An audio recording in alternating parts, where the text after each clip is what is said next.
মুজিবুর রহমান একজন মুসলমান, ইসলামের জন্য কাজ করেছেন। নাস্তিক পন্থীরা মনে করে শেখ সাহেব একজন সেকুলার, নাস্তিক, কমিউনিস্ট, তিনি ইসলামের বিপক্ষে কাজ করেছেন।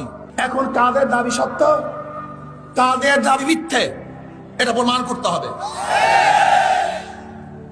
প্রথম শেখ সাহেবকে, তিনি জনাব শেখ মুজিবুর রহমান, তেনার বাবা শেখ লুৎফর রহমান, লুৎফর রহমানের বাবা শেখ আব্দুল হামিদ, শেখ আব্দুল হামিদের বাবা শেখ ইকরামউদ্দিন, শেখ ইকরামউদ্দিনের বাবা শেখ বুরহানুদ্দিন, শেখ বুরহানুদ্দিনের বাবা শেখ জানে মাহমুদ ওরফে তেকনি শেখ, শেখ তেকনি শেখের বাবা জনাব জহির শেখ, জহির শেখের বাবা জনাব দরবেশ আব্দুল আউয়াল,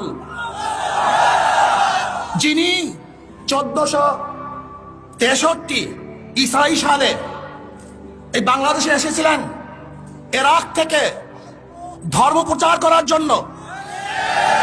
সোনারগাঁয়ে তিনি ধর্ম প্রচার করার জন্য এসেছিলেন। তেনার পূর্বপুরুষ সোনারগাঁয় শেখ আব্দুল আউয়াল, যিনি ইরাক থেকে এসেছিলেন, তিনি বাইজিদ বুস্তামি রহমাতুল্লাহ আলাইহির একজন শাগরেদ ছিলেন।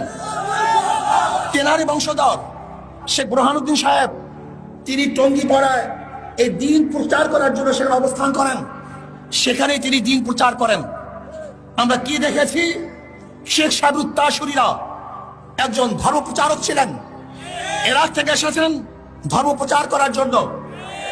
শেখ সাহেবের বাবা একজন দাড়িওয়ালা, টুপিওয়ালা, তার দাদা একজন দিনদার, তার পূর্বপুরুষ সবাই মুসলমান। কাজে কেউ যদি বলেন শেখ সাহেব নাস্তিক, কমিউনিস্ট, আমি বলবো তুই মিথ্যা বলছো, সে একজন মুসলমান,